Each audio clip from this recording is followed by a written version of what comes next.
이제 하나둘 다 판단을 하더라고요. 어른에 대한 판단도 너무 적나라하게 해서 제가 정말 깜짝깜짝 놀라고 있는데,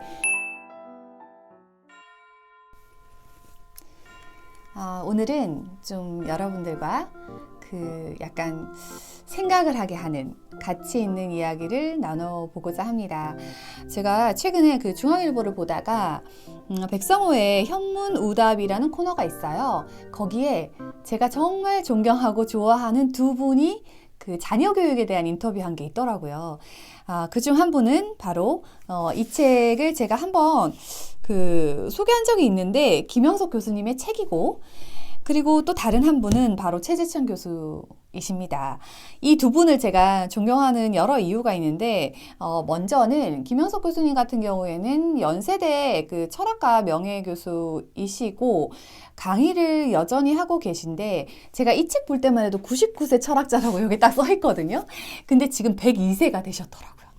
사실 100년 이상 살 수 있는 게 사실 축복이기도 하고, 굉장히 많은 고난과 시련, 그리고 많은 분들의 삶을 보셨을 거라고 생각을 해요.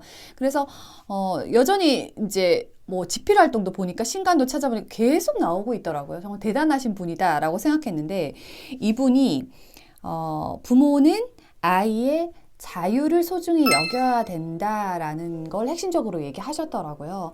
그래서 자유를 구속하면 상대방을 사랑하지 않게 된다고도 하셨어요. 그래서 저희가 어렸을 때 아이에게 사실 어떤 부분에 있어서 많이 이제 재촉하고, 그리고 내가 원하는 방향으로 끌고 가려고 노력을 많이 하잖아요.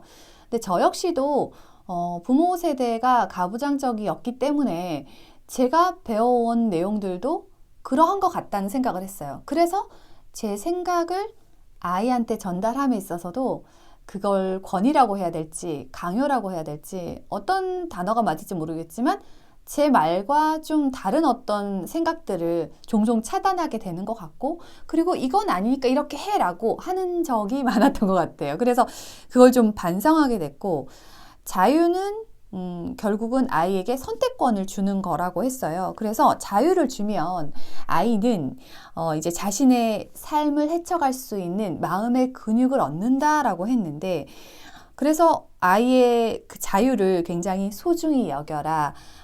아이가 자유를 사랑하도록 하라라는 내용들이었어요.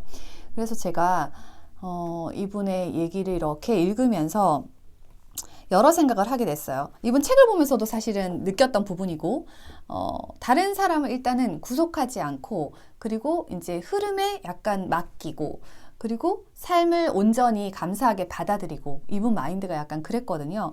그래서 아이의 자유를 소중히 한다는 의미에 대해서 조금 다시 생각해 보게 된 것 같아요. 요즘에 이제 고학년에 진입하면서 조금 말을 안 듣기도 하고, 살짝 사춘기가 오는 것 같기도 해서 더 종종 힘들게 하는데, 그게 바꾸어 생각해 보면 아이가 선택을 많이 하려고 하기 때문에 저랑 충돌이 생기는 것 같거든요. 제가 이전에 하라고 했던 거를 다 따라 하다가 지금은 본인이 선택하는 거를 해나가려고 하기 때문에 제가 아직까지 마음이 바뀌지 않은 것 같고, 저는 그대로 항상 그 자리에 멈춰 있는데 아이는 계속 발전을 하다 보니까 좀 충돌이 나는 시점이 아닌가. 그래서 제가 아이 처음에 입학해서 내가 양육했던, 아니면 내가 생각을 주로 했던 가치들에 대해서 다시 이제 이 시점에서 생각을 해보게 된 것 같아요. 그리고 이제 이대 석자 교수이신 최재천 교수님 같은 경우에는 진화생물학자라고 불리는데, 이분은 이제 이쪽 분야에서 사실 독보적인 분이시고, 책들도 여전히 계속 출간을 하면서 독서도 굉장히 깊이 있게 하시는 분이죠. 근데 이제 이런 얘기들이 있었어요. 이분은 가장 중요한 걸 아름다운 방황과 따뜻한 방목으로 꼽았더라고요. 두 개가 굉장히 상충하는 것 같기도 한데, 이제 안에 자세한 내용을 보면 아이가 방황하는 시기가 오잖아요. 그럴 때 아이가 얼마든지 방황할 수 있게 해주라는 거였고요. 그리고 따뜻한 방목은 사실 아이가 이제 방황할 때 풀어주고 있어요. 그렇지만 관심은 부모가 계속 갖는 거예요. 관심을 갖고 안 보는 척 하면서 곁눈질로 계속 아이를 주시하라는 게 골자였거든요. 그래서 생물학자시니까 이제 새에게 나는 법을 가르쳐 줄 때 새가 직접 보여만 주지 아이한테 뭐 새끼한테 이렇게 해라 저렇게 해라 전혀 간섭하지 않는다는 거예요. 그래서 시행착오를 겪으면서 새끼가 그냥 그런 것들을 자꾸 떨어져 보고 따라 한다는 거고요.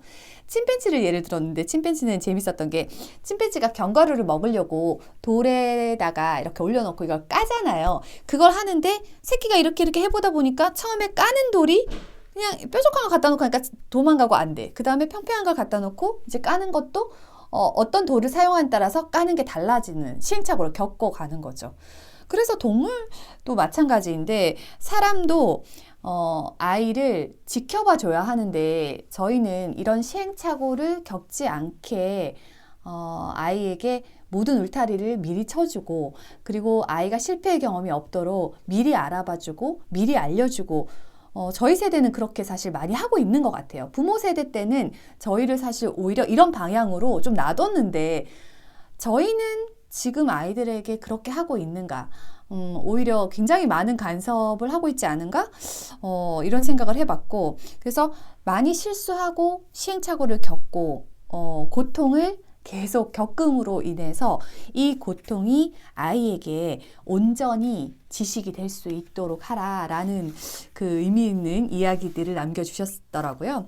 그래서 사실 그 위기를 겪게 하라 이런 얘기들도 책에서 많이 보잖아요. 아이에게 위기나 고통을 겪게 하면 그런 환경에 사실 놓이게 하면 아이 스스로 간절함이 생기고 그리고 그게 결국 아이를 진화하게 만든다라고 썼어요. 그래서 저는 시행착오나 고통이 독이 아닌 약이 된다고 하셨는데 제가 그 아이가 이제 처음부터 둘이 같이 태어나다 보니까 저는 하나였으면 아마 지금보다 훨씬 더 시행착오를 겪지 않게끔 제가 막 이렇게 온전히 약간 키웠을 것 같은 생각이 들어요. 근데 둘이라서 제 능력 밖에 없고 힘들었기 때문에 오히려 아이들이 시행착오를 조금 겪을 수 있는 환경이 됐던 것 같아요. 물론 어려운 환경에 놓이게 하기 위해서 일부러 거기에 갖다 놓고 그렇게 하기는 어렵지만 아이가 스스로 이제 찾아가는 방향을 설계할 수 있게끔 놔둬야 되는구나. 그리고 오히려 이제 저학년 때랑 다르게 고학년 때는 더 자립을 할 수 있게끔 아이를 지켜봐야 되는 시간이구나 라는 걸 요즘 깨닫고 있습니다. 저학년 때는 사실 지켜보기도 하지만 많이 이제 개입을 했다면 지금은 이제 아이가 이미 3년 동안 경험들이 쌓이다 보니까 이제 하나둘 다 판단을 하더라고요. 어른에 대한 판단도 너무 적나라하게 해서 제가 정말 깜짝깜짝 놀라고 있는데 그런 아이의 이제 스스로 판단할 수 있는 능력을 지지해주고 기다려줘라 라는 생각이 들어서 그 오늘 정리를 하면서 저는 이제 어떤 어른이 되어야지 아니면은 내가 어떤 부모 역할을 해야 되지 그런 것들을 제가 앞으로 해나갈 거를 한번 정리해 봤고요. 그리고 아이는 내가 과연 뭐 이제 아이 교육도 시키고 육아도 하고 있고 한데 어떤 어른으로 컸으면 좋겠지?